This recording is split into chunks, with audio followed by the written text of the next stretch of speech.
जय हिंद। देखिए एशिया में दो गो पगला है सब, एक किंग जोंग एक सी जिनपिंग। पहले किंग जोंग को समझते हैं क्या किया। इसको पूरी दुनिया ने सैंक्शन लगा रखा है परमाणु परीक्षण के कारण। तो इसके यहाँ फर्टिलाइजर की कमी हो गई जिस वजह से खेती के में पैदावार बहुत गिर गया है। तो ये फर्टिलाइजर कहाँ से लाएगा, तो अपने देश के लोगों को कहा है कि डेली एक बोतल पेशाब करो और उस बोतल में रखे पेशाब को फर्टिलाइजर कारखाने में पहुंचाओ। क्योंकि आपको पता है कि हमारे शरीर में जो यूरिन निकलता है शरीर से उसमें 2% के पास उसमें यूरिया होता है, तो वो उस यूरिया से ये फर्टिलाइजर का निर्माण करेंगे। अब इनका स्थिति बहुत खराब हो गया है, इनके पास फूड क्राइसिस भी आने वाला है, खाद्यान्नों की बहुत बड़ी कमी होने वाली है। उत्तरी कोरिया में 2025 तक आने वाले 3 सालों में यहाँ पे बहुत बड़ी भूखमरी देखने को मिलेगी। एक्चुअली हुआ क्या कि जैसे कोरोना आया तो इसने क्या किया, दुनिया ने बॉर्डर लॉक करने के बजाय इसने खुद का ही बॉर्डर लॉक कर दिया दूसरे को, क्योंकि इसके पास पता है कि हेल्थ सिस्टम है नहीं, दुनिया से व्यापार रहेगा तो वैसे भी इसको व्यापार करता कौन है, चाइना रूस से जो कुछ आता था, तो इसने ब्लॉक कर दिया अपने बॉर्डर को, जिस वजह से इसके यहाँ पैदावार पूरी तरह से गिर गया, विदेशों से अनाज नहीं आ पाया, फर्टिलाइजर नहीं आ पाया,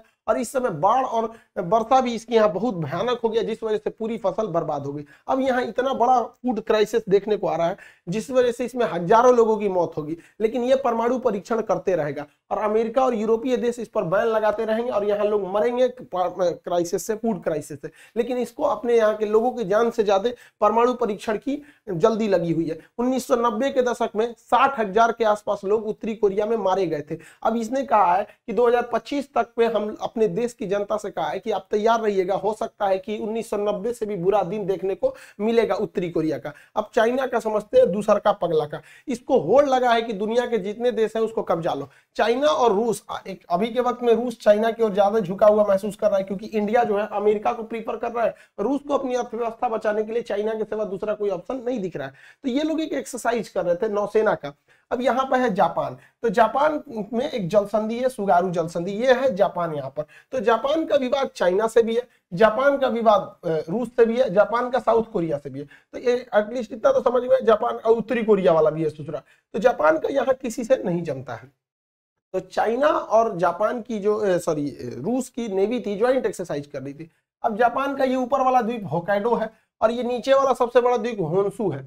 आपको पता होगा जापान की राजधानी जो है वो होन्शु द्वीप पर ही है। क्वेश्चन भी पूछता है होन्शु द्वीप किस लिए प्रसिद्ध है, तो पेट्रोलियम उत्पादन के लिए प्रसिद्ध है इसका होन्शु द्वीप। और होकाइडो और होन्शु के बीच में समुद्र का पतला रास्ता है, इस समुद्र के पतला रास्ता को सुगारू जलसंधि कहते हैं।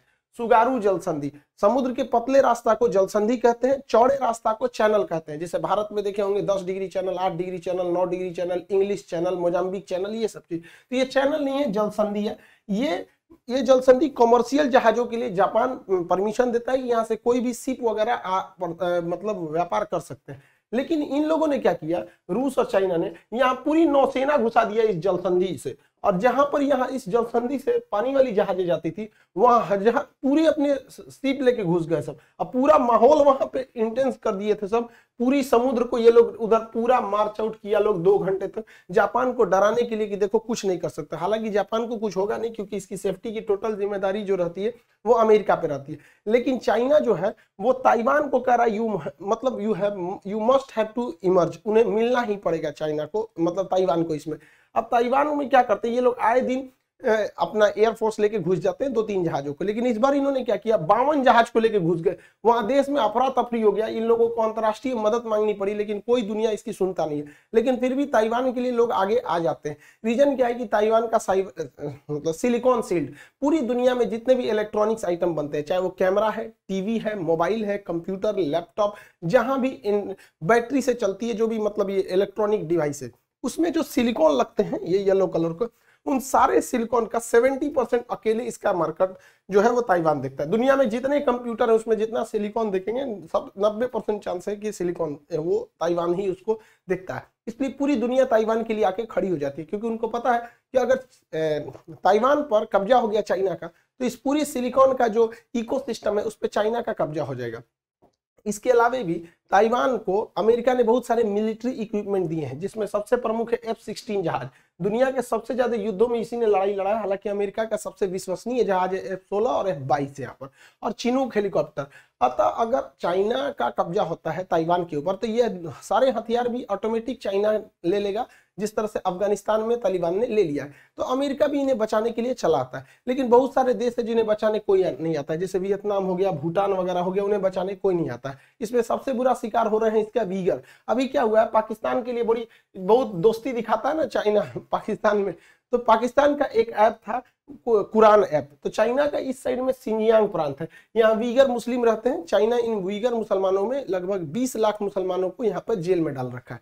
तो पाकिस्तान में बना वाला एक कुरान ऐप था, चाइना ने उस ऐप को हटवा दिया प्ले स्टोर से, वहां पे एप्पल स्टोर से हटवा दिया बिना किसी रीजन के। और इस पे चाइना के इस एक्शन का पाकिस्तान में किसी ने कुछ भी नहीं बोला है।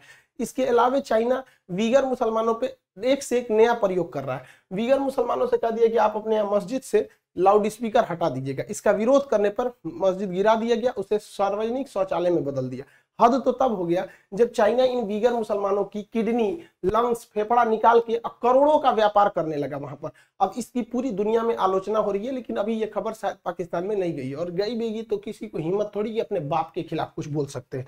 यहाँ पर एक से एक काम कर देते हैं। अभी वीगर ये जो राज्य है ये है सिंजियांग, यहाँ पर वीगर मुस्लिम है। ये तिब्बत है, तिब्बत को तो इसने 1959 में ही कब्जा कर लिया। इसके पास ये जो छोटा सा जिंघाई नाम को जो है क्विंघाई, ये राज्य है किंघाई, यहाँ पर भी मुसलमानों की संख्या ठीक ठाक है, दूसरा सबसे ज्यादा मुस्लिम है सिंजियांग के बाद यहाँ पर। अब यहाँ पर इसने क्या किया है, कहा कि चाइना में अगर रहना है तो चाइना की तरह दिखना होगा, आप कोई भी रिलीजन को फॉलो कीजिए। उसने कह दिया कि मस्जिद पर ये जो ऊंचे ऊंचे मीनार है, ये मीनार को तोड़ दीजिए, ये जो गुंबद है टॉम, इसे तोड़ दीजिए, ये मीनार नहीं होनी चाहिए, ये मेहराब जैसी आकृति ये सब नहीं रहनी चाहिए। तो चाइना इसको कह रहा है कि तोड़ दीजिए, और तोड़ मत दीजिए, इसने तोड़वा भी दिया। जैसे देखिए ये मस्जिद पहले ऐसी थी, इसका मीनार ये जो था इसमें से गायब कर दिया यहाँ पर से। इसके अलावा अंदर में देखिएगा यहाँ भी एक मीनार है, यहाँ से देखेंगे वो मीनार गायब कर दिया। यहाँ पर डिजाइन बनी है ये इस तरह मेहराब जैसा, इसने कहा इसको तोड़ो। चाइनीज परंपरा में बिल्कुल ये क्या होना चाहिए, चौकोर होना चाहिए। यहाँ पे अगर आप देखेंगे ये मेहराब जैसा इस टाइप का बना है, ये चाइना ने कहा कि ये सब का लिए बना रहे हो, ये सब हमारे यहाँ नहीं चलेगा, चौकोर चौकोर बनाओ। देखिए पूरा सेम वही मस्जिद है, इसको चौकोर कर दिया।